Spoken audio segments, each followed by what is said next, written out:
Federal law states that there's no statute of limitations when it comes to murder, a crime that can be prosecuted at any given time, regardless of how many years ago it took place. Murder is a subject that should never come up in casual mob conversations. More crucially, cold case murders have always been considered taboo. These unsolved homicides can at any point in time come back to haunt the person or people responsible. Over the years, it's a known fact that such cold cases, when mentioned, cause the Philly mob to experience irritable bowel syndrome, and rightfully so, as there are several unsolved murders that linger over the heads of certain people. And I'll speak about a few of them right now. On October 5th, 1996, Billy Vzy, brother of John Vzy, who was a member of Philadelphia's official boss, John Stanford's faction, was shot while at a stop sign by a hail of bullets as he drove to work in his 1994 Jeep. Coincidentally, his death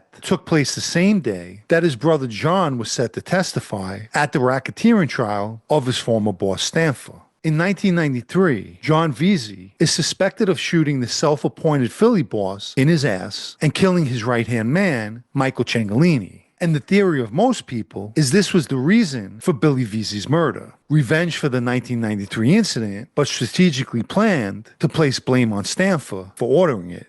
On March 18, 1998, Anthony Tur, a local Philly drug dealer, was shot while making his way down the steps of his South Philly house. At the time, Tur was on trial for racketeering in a drug case and walking with the aid of a cane. A shooter wearing a black ski mask shot him 2 times and fled south on 20th and Wolf Street. According to reports, the shooter may have jumped into a getaway car. There were no shell casings found at the scene, meaning either they were picked up or that a revolver was used. A few years earlier, Tur's son was beaten and robbed of his Rolex. Apparently, the elder Tur voiced seeking revenge on the self-appointed boss of Philly, who he held responsible for the incident with his son. It's also believed the Philly mob was enraged with Tur for not contributing with his drug earnings, something that seems to be a recurring pattern, as you'll see.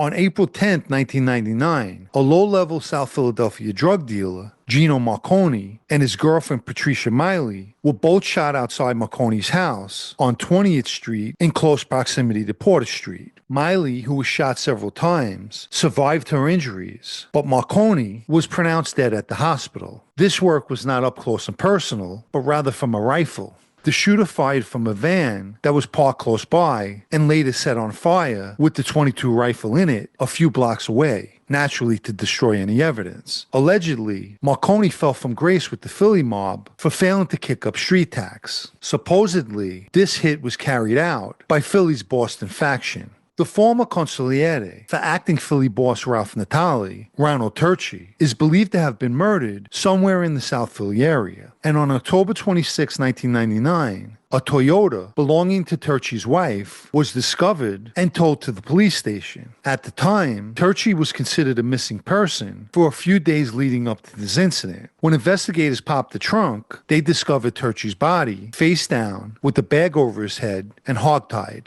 At the time of his murder, Tury was only a soldier with the Philly mob, and Natale was cooperating. One theory is that Tury was killed as a message to Natale. On January 17, 2002, Raymond Long John Modano, a longtime earner with the Philly mob and someone who goes back to the days of Angelo Bruno and Nicky Scarfo, was en route to a visit with this cardiologist, as he was 74 years old at the time, and driving down the 700 block of Spruce when one or more shooters approached his Lincoln, firing shots, 3 of which hit him in the arm, chest, and stomach. Allegedly, he managed to drive himself to the hospital despite his injuries, although he ultimately died weeks later. At the time of the shooting, Materano was back on the street following a lengthy prison sentence and wanted to claim his piece of the Philly rackets, specifically gambling.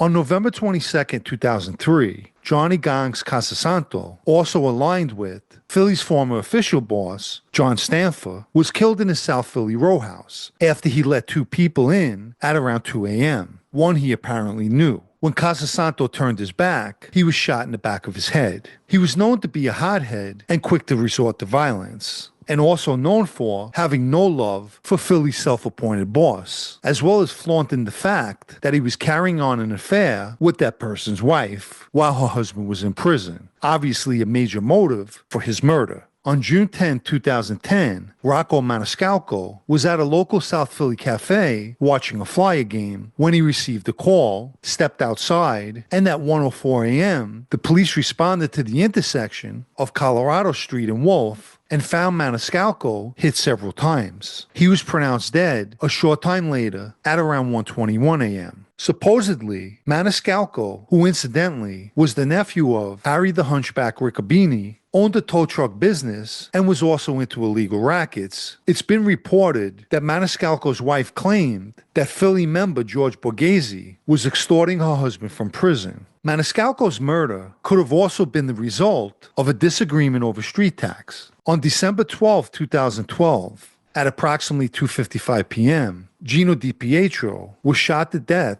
as he was exiting his truck in South Philly. There happened to be surveillance footage of a shooter running who was wearing a black hooded sweatshirt and fleeing from the scene. The police subsequently found evidence tied to the scene, including the murder weapon, in a car that belonged to Philly member Anthony Nicodemo. However, he's only believed to be the getaway driver. The shooter has never been charged, although the FBI seemed to know his identity. On a side note, Lucchese member Joe Perna, during a conversation with me, identified that shooter as Philly Captain Dom Grande and mentioned that Nicodemo accepted a 50-year sentence in a plea deal and took the weight for Grande. If you haven't liked this video yet, please take the time now and give it a thumbs up, as it helps with YouTube's algorithm. Also, for anyone who'd like to show their appreciation for videos like this or help me to continue making them, you can donate with the Super Thanks icon down below or through the PayPal Cash App links in the video's description. The murders mentioned are the very things that haunt the mob and its members, crimes that don't go away with time, and more importantly, crimes that carry a life sentence. On the flip side of that coin are the families of the victims, who understandably want and deserve closure. For the most part, mob murders are frequently discussed with zero consideration for the grieving families.